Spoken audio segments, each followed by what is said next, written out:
오늘은 조금 전에 우리가 봉독한 히브리서 10장 5절에서 7절 말씀 가지고서 예수님이 들려주시는 성탄절 이야기라는 제목으로 하나님 말씀 나누겠습니다. 아시는 분들은 아시겠지만 제가 지난주에 그 다니엘 선교회 국군 양주병원에 봉사를 다녀오고 나서 지금 감기에 좀 걸렸습니다. 그래서 병원이어서 더 조심했어야 되는데 그러지 못해서 우선 죄송하다는 말씀을 좀 드리고, 또 이렇게 어쩔 수 없이 지금 마스크를 쓰고 또 좋지 않은 목소리로 이렇게 말씀을 전한다는 것에 좀 양해를 부탁드리겠습니다. 성탄절입니다. 우리 주님 오심의 축복이 여기 모여있는 우리 모두에게, 그리고 온 인류에게 가득하기를 간절히 바라겠습니다. 그런데 저는요, 매년 이렇게 어김없이 찾아오는 성탄절을 맞이할 때마다 이런 의문이 들고는 합니다. 어떤 거냐면, 과연 우리는 진정으로 성탄절을 기쁨으로 맞이하고 있을까? 누구나 순수했던 어린 시절처럼 크리스마스가 올 때마다 느꼈던 기쁨을 어른이 되어서도 느끼고 있을까 하고 말이죠. 여러분, 한번 스스로에게 물어보세요. 나는 진정으로 성탄절을 기쁨으로 맞이하고 있는가? 실제로 우리 주변에는 성탄의 기쁨을 온전하게 누리지 못하는 분들이 꽤 많습니다. 마치 성탄절은 어린 아이들과 젊은 사람들의 전유물인 것처럼 성탄에 대한 기쁨과 기대가 사라져버린 사람들 상당히 많죠. 그래서 오히려 성탄이라는 말보다 같은 의미입니다만은 이제는 크리스마스라는 표현이 우리에게 더 잘 어울리는지도 모를 일입니다. 얼마 전에 설교를 준비하면서 어느 목사님의 글을 하나 읽게 되었는데요. 그 목사님은 성탄절은 즐거워해야 할 날이 아니라 슬퍼하고 부끄러워해야 할 날이라고 주장했습니다. 왜 그런 것일까? 목사님은 예수님께서 친히 하신 말씀을 들어서 그 이유를 설명하셨죠. 여러분 잘 아시는 것처럼 마가복음 10장 45절 말씀에 인자에 온 것은 섬김을 받으려 함이 아니라 도리어 섬기려 하고 자기 목숨을 많은 사람의 대속물로 주려 함이니라처럼 우리를 죄와 저주에서 구원하시려고 하나님이신 예수님이 대신 죄값을 치르러 이 땅에 오셨는데, 그래서 십자가에서 비참하게 죽으셨는데 그 첫날인 성탄절을 우리가 어찌 기뻐할 수 있느냐, 이 말인 거죠. 그러면서 목사님은 자신의 아들 이야기를 예로 들어서 이렇게 설명하신 거예요. 어떤 이야기냐면, 오래전에 아들이 초등학교에 들어간 후에 얼마 안 되어서 담임 선생님으로부터 전화가 왔다고 해요. 공부 시간에 고무줄을 튕겨서 선생님 뒤통수를 맞췄다는 거죠. 개구쟁이면 그럴 법도 하죠. 그래서 벌을 좀 세워야겠다는 것인데, 목사님은 아들이 얼마나 못되게구나 싶어서 직접 학교를 찾아가셨습니다. 교실에 들어서니까 아들은 시무룩한 표정으로 구석자리에 서서 벌을 서고 있었습니다. 그리고 아빠가 오셨으니까 이제 그만 자리에 들어가도 좋다는 담임 선생님 말씀에 무섭게 얼굴이 환해지더라는 거죠. 마치 거 봐라, 우리 아빠가 오니까 벌 안 써도 되잖아 하는 마음에 벌받은 부끄러움보다 오히려 의기양양한 모습으로 자리에 돌아가는 것이었다는 거죠. 그런 아들의 모습을 보고 있자니까 목사님도 선생님도 다 같이 웃을 수밖에 없는, 쓴웃음이 지어지는 그런 상황이 된 거죠. 또 이 아이가 고등학교 다닐 적에 어느 날 한밤중에 파출소에서 전화가 왔더랍니다. 어떤 사고가 있어서 파출소에 붙잡아 두고 있으니까 와서 데려가라는 것이죠. 목사님은 깜짝 놀라서 한 걸음에 파출소로 달려갔는데, 알고 보니까 한밤중에 친구들과 어울려서 놀다가 동네 물탱크 철답에 올라갔다가 순찰대원에게 붙잡혔다는 거죠.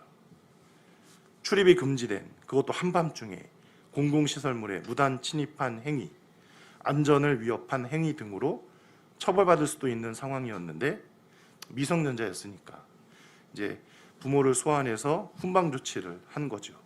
대신에 이제 부모에게서 다시는 이런 일이 없도록 하겠다는 그런 각서를 받고 이제 아들을 풀어 주었습니다. 파출소를 나서면서 파출소장이 배웅해 주었는데 아이에게 이렇게 주의를 준 거예요. 이 녀석아, 너 때문에 아버지께서 이런 밤중에 파출소를 오셔야겠냐? 죄인처럼 각서를 쓰시게 했어야 되겠어? 부끄러운 줄 알아? 네, 하지만 아들은 무사히 일이 마무리되었다는 듯 아랑곳하지 않았다라는 거죠. 여러분, 이 모습이 우리와 같지 않느냐 이 말입니다. 성탄절에 우리는 독생자를 보내주신 하나님 아버지의 아픔을 기억해야 합니다. 하나님은 예수님께서 십자가에 못 박혀 죽으실 때 차마 그 모습을 보시기 어려워서 얼굴을 돌리셔야만 했습니다. 그리고 성경에 기록된 아기 예수님의 탄생 이야기를 한번 보세요. 사실 슬프고도 슬픈 이야기가 아닐 수 없죠. 아버지 요셉은 마구간에 짐승들이 쌓아놓은 오물들을 치우느라 정신이 없고 아직 10대에 불과했던 어머니 마리아는 가축들 사이에서 그것도 구유한에 아기를 낳아야만 했습니다.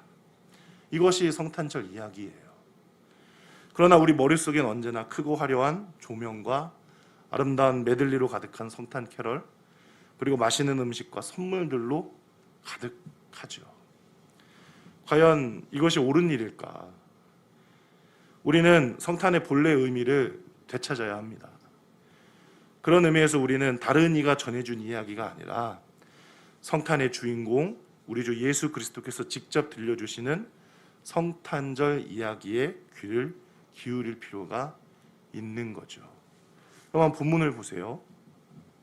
다시 한번 같이 읽어볼까요? 시작. 그러므로 주께서 세상에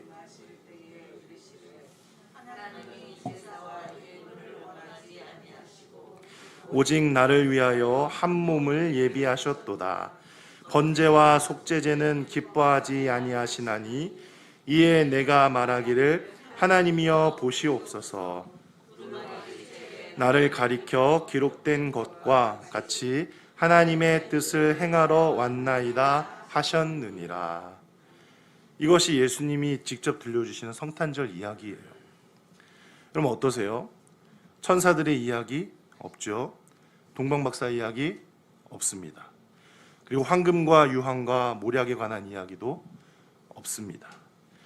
하지만 예수님은 이 이야기야말로 나의 이야기라고 말씀하시는 거예요. 즉 예수님은 우리에게 거르고 걸러서 성탄의 이야기들 중에서 가장 중요한 핵심이 무엇인지 다시금 생각해 보라는 말씀을 우리에게 주고 계신 것이죠. 예수님께서 우리에게 하시고자 하는 말씀을 정리해 보면 네 가지로 생각해 볼 수 있습니다. 첫째는 예수님은 어떤 목적을 가지고 오셨다는 거죠. 그 목적은 여러 가지가 아니라 단 한 가지입니다. 그리고 이 한 가지 목적은 예수님을 예수님답게 만들어주는 아주 중요한 요소라고 할 수 있고, 또 그것은 곧 진리에 관한 이야기라는 것입니다. 예수님은 처음부터 한 가지 특별한 목적을 가지고 우리에게 오셨어요. 그리고 그것이 바로 이 하나님의 뜻이라고 예수님은 말씀하셨던 거죠. 여러분, 사람은 누구나 어떤 목적을 가지고 이 땅에 태어납니다. 저마다 자신이 생각하고 바라는 것들이 있고 꿈이 있고 그 꿈이 이루어지기를 원하고 그래서 노력하죠. 그리고 그것을 통해서 자기 인생의 목적을 이루어 갑니다. 자, 그런데 그게 무엇인지 정확히는 몰라요. 우리 가운데에 우리 인생의 목적을 무엇을 두고 하나님께서 하셨는지 여러분 정확하게 아시는 분 계세요? 사실은 별로 없단 말이죠. 그래서 여러 번 실수하고 여러 번 시행착오를 거칠 수밖에 없습니다. 이런 점에서 예수님은 그런데 확실히 우리와 다르다는 것입니다. 예수님은 특별한 한 가지 목적을 가지고 이 땅에 오셨습니다. 그리고 이미 예수님은 그 목적이 무엇인지도 알고 계셨습니다. 어떻게 그러실 수 있었을까요? 바로 예수님이셨기 때문에 그렇다는 거죠. 그 한 가지 특별한 목적이라는 게 무엇이었을까요? 여러분 잘 아시는 거죠. 바로 우리의 구주가 되어주시는 것입니다. 예수님은 우리의 구주가 되어주시기 위해서 이 땅에 오셨습니다. 다시 말하자면 하나님은 예수님이 우리의 구주 되시기를 원하셨다는 거예요. 이것은 성탄절 이야기 가운데 절대로 놓쳐서는 안 되는 아주 중요한 부분인 거죠. 그런데 우리는 성탄절 이야기를 하면서 이 목적을 종종 놓치곤 해요. 말씀드렸지만 어느샌가 우리의 성탄절은 산타 할아버지, 루돌프, 선물 등등이 가득 채우고 있단 말이죠. 즉 수많은 이야기들로 성탄절을 가득 채우고 있지만 정작 정말로 우리가 놓쳐서는 안 될 이 중요한 목적 하나를 우리는 쉽게 놓치고 있는 것입니다. 여러분 다시 말씀드리지만 예수님은 이 한 가지 목적을 위해서 이 땅에 오셨습니다. 그 목적은 바로 우리의 구원자가 되시기 위한 하나님의 뜻을 이루려는 것이었죠. 우리가 이 사실을 바로 보지 못한다면 성탄절에 관한 가장 중요한 사실을 우리는 놓치고 마는 것입니다. 예수님께서 자신의 탄생을 기뻐하시면서 우리에게 들려주고 싶어 하시는 두 번째 이야기는 바로 예수님이야말로 첫 번째 이야기에서 말한 그 목적을 이루기 위한 적임자라는 사실입니다. 여러분 보세요. 예수님은 예수님이셨기 때문에 우리의 구주가 되어주실 수 있었던 거예요. 앞에서 말씀을 드린 것처럼 누구나 고귀한 목적을 가지고 이 세상에 태어납니다. 하지만 그것을 성취하는 자가 되는 것은 또 다른 문제라고 할 수 있죠. 사실 한번 생각해 보세요. 얼마나 이 세상에 의미 없이 죽어가는 영혼들이 많아요. 이로 헤아릴 수가 없습니다. 대부분의 사람들은 자신이 이 땅에 태어난 목적도 모를 뿐더러 알더라도 그것을 성취하기란 대단히 어려운 일입니다. 하지만 예수님은 어떤 분이셨을까요? 예수님은 이미 이 세상에 오시는 그 순간부터 마음속으로 자신이 이루어야 할 목적을 알고 계셨어요. 그리고 그 목적을 마음에 품었을 뿐만이 아니라 오직 자신만이 그 목적을 이룰 수 있는 완벽한 적임자라는 사실까지도 알고 계셨던 것이죠. 여러분 그분은 어떤 분이십니까? 참 하나님이시자 동시에 참 인간이셨던 분이십니다. 어떻게 그게 가능할 수 있느냐? 말로 설명할 수 없습니다. 설명할 수 있다고 하는데 우리로서는 도저히 이해할 수 없는 부분이죠. 그래서 신비라고 하는 것입니다. 미스터리죠. 만약 예수님이 우리와 같다면 그분은 우리가 예수님이라고 할 수 있을까요? 예수님도 예수님다운 면이 있으셔야 하잖아요. 그런 것들을 우리가 신비라고 하는 것입니다. 어쨌든 그래서 예수님은 참 사람으로서 십자가에서 죽으실 수 있으셨던 거예요. 그리고 참 하나님으로서 우리의 구원을 위해서 필요한 죗값을 모두 치르실 수 있으셨던 것입니다. 예수님께서 우리의 죗값을 대신 치르신 것에 대하여서 한 가지 예화를 들도록 하겠습니다. 잘 한번 들어보세요. 실제로 제정 러시아 시절에 있었던 이야기라고 합니다. 한 러시아 군인이 있었습니다. 그는 군대에서 군인들의 월급을 담당하는 일을 도맡아서 했죠. 돈을 맡아서 관리하는 사람은 언제나 정직해야 하잖아요. 그리고 책임감도 강해야 합니다. 그런데 그는 그렇지 못했던 거예요. 그는 도박에 빠져 있었습니다. 도박에서 그는 자신의 돈뿐만이 아니라 나라 돈까지 손을 대기 시작했던 거죠. 처음엔 아주 조금씩, 그러다가 점점 큰 돈이 되어버렸습니다. 그런데 어느 날 높은 관리가 회계장부를 감사하기 위해서 온다는 소식을 들었습니다. 그는 자신이 지금까지 얼마나 큰 돈을 가져다 썼는지 계산해 보기 시작했습니다. 정말로 큰 돈이었죠. 그래서 도저히 갚을 수 있는 그런 돈이 아니었습니다. 그래서 결국 망연자실하고 하고 말았죠. 결국 그는 자살하기로 마음먹었습니다.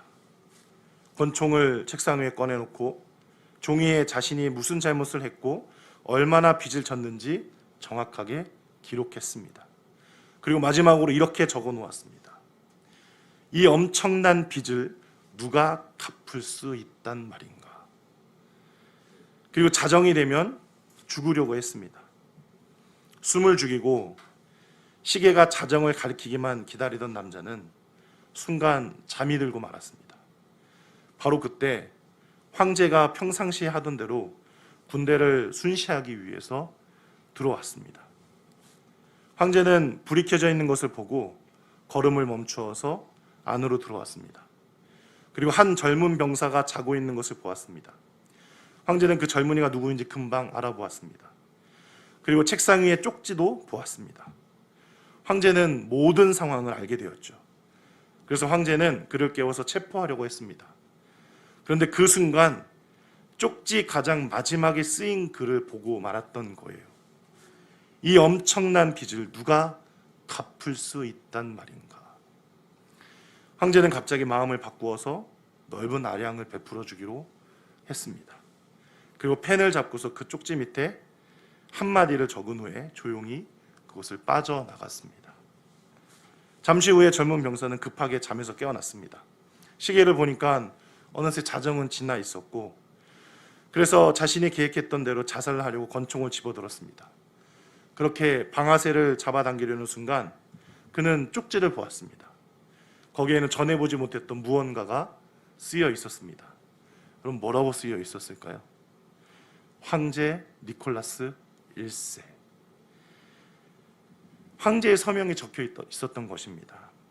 이 엄청난 빚을 누가 갚을 수 있단 말인가에 대한 질문에 황제가 답을 해준 것이죠. 그는 너무 놀라서 다른 장부에 있던 황제의 서명과 비교를 해보았습니다. 분명히 황제의 서명이었습니다. 그는 생각했습니다. 내가 자고 있는 동안 황제가 왔었구나. 그가 나를 용서했구나. 그는 깜짝 놀랐지만 이내 평안히 잠을 청할 수 있었습니다. 그래서 정말로 다음 날 아침이 되자 한 병사가 부족한 액수를 채우기 위해서 돈을 가지고 왔습니다. 그 병사가 지은 빚은 오직 황제만이 갚을 수 있었고, 실제로 황제는 그렇게 해 주었던 것이죠. 오로지 그 병사를 위해서. 이와 똑같은 방식으로 오직 예수님만이 우리가 하나님 앞에서 지은 죄의 대가를 지불하실 수 있습니다. 우리는 하루하루 매 순간 지은 죄에 대한 책임을 져야만 합니다. 하지만 그것이 가능한 일일까요? 하루에 1억씩 빚이 늘어가는 사람이 있다고 한번 해보세요. 그런데 그의 벌이는 하루에 고작 10,000원밖에 되지 않아요. 과연 이 빚을 다 갚을 수 있을까요? 그 많은 걸 누가 언제 다 갚을 수 있느냐 이 말입니다. 그런데 하나님께서 대신 갚아주셨습니다. 어떻게 해요? 예수님을 우리에게 보내셔서 갚아주신 것이죠. 예수님에게는 그만한 빚을 갚을 수 있는 충분한 능력이 있으셨던 것입니다. 그래서 누구든지 예수 그리스도를 믿기만 하면 죄 사함을 받고 영원한 생명을 얻을 수 있다고 이야기하는 것이죠. 세 번째 이야기는 예수님께서 이 모든 일을 기쁨으로 감당하셨다는 것입니다. 예수님이 직접 들려주신 성탄절 이야기는 시편 40편을 보면 더 정확하게 기록되어 있습니다. 시편 40편 8절을 보면 이렇게 기록되어 있습니다. 나의 하나님이여, 내가 주의 뜻 행하기를 즐기오니 주의 법이 나의 심중에 있나이다.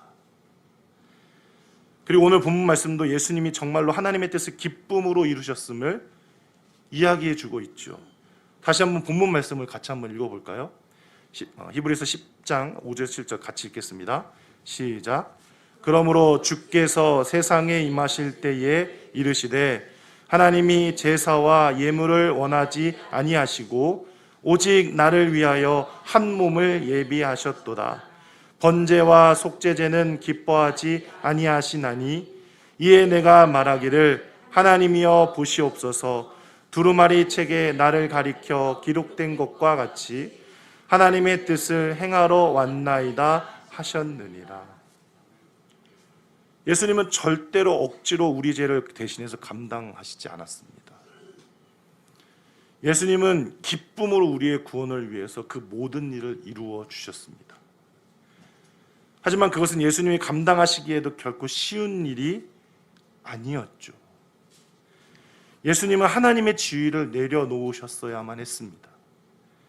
그리고 하찮은 인간의 몸을 입고 이 땅에 오셨어야만 했습니다. 인간처럼 똑같이 고통받으시고 똑같이 슬픔과 아픔과 비난과 조롱을 겪으심으로 기꺼이 그 일을 이루어 주셨습니다. 여러분 한번 상상해 보세요. 꼭 해야만 하는 어떤 일이 있어요. 이 일을 해도 되고 안 해도 되는 그런 일이 아닙니다. 그렇다고 이 일을 하고 나면 어떤 대가가 주어지냐? 그것도 아닙니다. 오히려 사람들에게 멸시와 천대를 받고 조롱거리만 될 뿐입니다. 그런데 이 일을 꼭 해야만 하는 어떤 사람이 있습니다. 그는 자신 말고 이 일을 할 수 있는 사람이 없다는 것을 잘 압니다. 과연 이 사람의 마음은 어떠할까요? 저로서는 가늠조차 되지 않습니다. 그런데 이 일을 한다고 할지라도 만약 그에게 아무런 기쁨이 없다면 또 어떠할까요? 그것만큼 끔찍한 일도 없겠죠. 하지만 예수님은 그렇지 않으셨습니다. 예수님은 그 일을 정말로 기쁨으로 감사함으로 감당하셨습니다. 왜요? 자신의 희생으로 가고 오는 모든 인류를 구원하실 수 있었기 때문입니다. 그러므로 우리도 성탄을 맞이해서 기뻐하고 감사해야 합니다. 그저 선물을 주고받고 축제의 분위기에 취해서 기뻐하라는 이야기가 아닙니다. 우리가 기뻐해야 하는 이유는 바로 예수님이 우리의 구세주로 이 땅에 오시기를 기뻐하셨기 때문에 우리도 기뻐해야 한다는 사실입니다. 예수님께서 기뻐하셨다면 우리도 역시 기뻐하는 것이 마땅한 것이기 때문입니다. 마지막으로 네 번째 이야기를 나누면서 말씀을 정리하도록 하겠습니다. 예수님은 오늘 본문 7절에서 그리고 9절에서 이렇게 말씀하시죠. 내가 하나님의 뜻을 행하러 왔나이다. 내가 하나님의 뜻을 행하러 왔나이다. 하나님은 항상 우리 곁에 계셔서 하나님의 모든 뜻을 이루어 주십니다. 여러분, 예수님의 또 다른 이름이 무엇이죠? 임마누엘입니다. 임마누엘. 즉 항상 우리와 함께 하신 하나님이라는 뜻입니다. 분명히 예수님께서 이 땅에 오신 사건은 역사적으로 아주 오래전에 있었던 일입니다. 하지만 그렇게 오래전에 있었던 사건이 지금까지도 끝나지 않았다는 것을 우리가 기억해야 합니다. 그리고 항상 예수님은 우리의 구원을 이루어 주시기 위해서 어제도 오늘처럼 그리고 내일도 오늘처럼 우리에게 오고 계신 것입니다. 이것이 바로 성탄절 이야기가 지금까지도 살아 숨쉬는 이유인 거죠. 이것이 바로 성탄절 이야기가 여전히 수많은 사람들의 마음을 사로잡는 유일한 이유입니다. 성탄절 이야기는 그래서 단순한 우화가 아닙니다. 분명한 역사적 사실이고 지금까지 살아 숨쉬며 세대에서 세대로 사람에게서 사람에게로 증거되는 놀라운 이야기죠. 그러므로 그날의 이야기는 오늘 우리의 이야기이기도 합니다.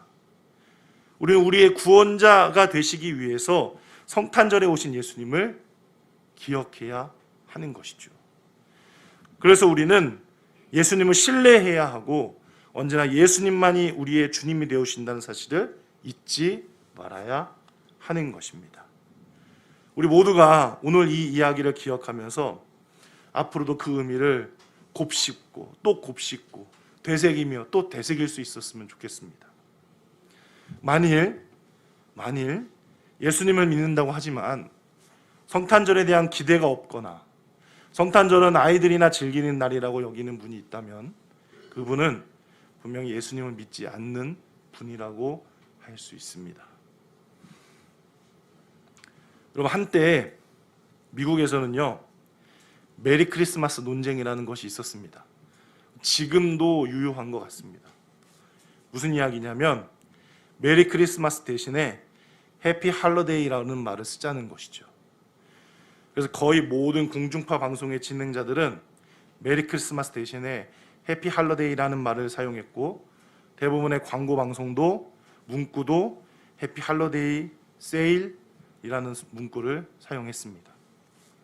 여러 종교를 가진 다양한 민족으로 구성된 미국에서 특정 종교의 교주 이름을 사용하는 인사말은 더 이상 사용돼서는 안 된다는 이유에서 그런 거죠. 이런 일은 이미 10여 년 전에 훨씬 더 전에 영국에서부터 시작되었습니다. 영국에서는 성탄절의 이름을 크리스마스에서 윈터발로 바꾸자는 말이 나왔습니다. 윈터발은 여러분 추측 가능하시겠지만 윈터라는 겨울과 페스티벌, 축제라는 말의 합성어입니다. 이제 성탄절은 더 이상 아기 예수님의 오심을 기억하고 감사하며 축하하는 때가 아니라는 거죠. 대신 연말 연시를 맞아서 흥겹게 즐기고 노는 축제의 계절로 삼자는 것입니다. 이미 우리 나라에서도 이런 논쟁이 표면화되어 있지 않다 뿐이지 사실상 현실화되어 가고 있잖아요. 나는 어떠한가요? 우리는 어떠한가요? 예수님을 믿는다고 하지만 예수님이 우리를 위해 오심을 기념하는 날에 대한 진정한 의미를 여러분 우리가 잊고 있다면 우리는 단단히 무언가 중요한 것을 놓치고 있는 것입니다. 저는 예수님을 인격적으로 알기 전에도 이미 성탄절이 좋았습니다. 어릴 때 제 생일 다음으로 어린이날 성탄절은 그야말로 환상적인 날이었습니다. 그날은 선물 받는 날이었고 어린이라면 누구나 무엇이든지 허용되는 그런 날인 거죠. 그러나 그런 성탄절의 기쁨은 어느샌가 나이가 들면서 다 시들해져 버렸습니다. 왜 그랬을까요? 진짜 기쁨이 아니었기 때문에 그렇습니다. 주인공이 없는 성탄절이었기 때문에 그렇습니다.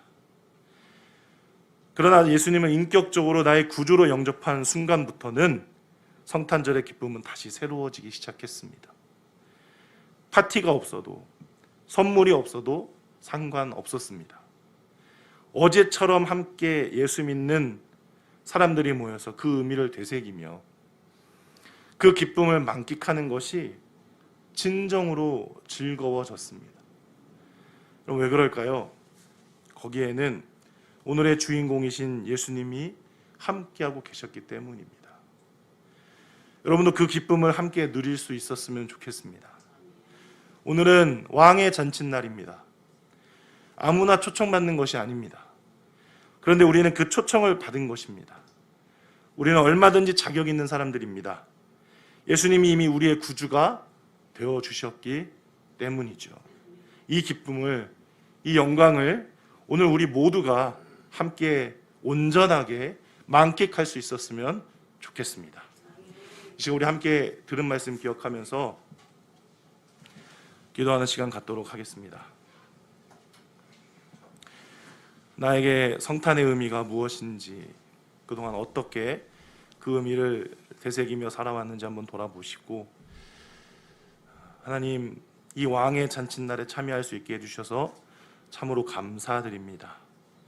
그리고 여전히 그 의미를 온전히 알지 못해서 그 기쁨을 누리지 못하고 또 감사하지 못하는 사람들에게 하나님 함께 해주셔서 그들을 위로해 주시고 그들이 구원의 감격과 기쁨과 성탄의 놀라운 은혜를 경험할 수 있는, 그래서 예수님을 영접할 수 있는 그 은혜가 오게 하여 주시옵소서. 그로 인해 하늘에는 영광이, 땅에는 하나님께서 원하시는 평화가 온전하게 임할 수 있도록 하나님 도와주시옵소서. 우리 그렇게 성탄의 의미를 다시 한번 되새기시면서 함께 기도하는 시간 갖도록 하겠습니다.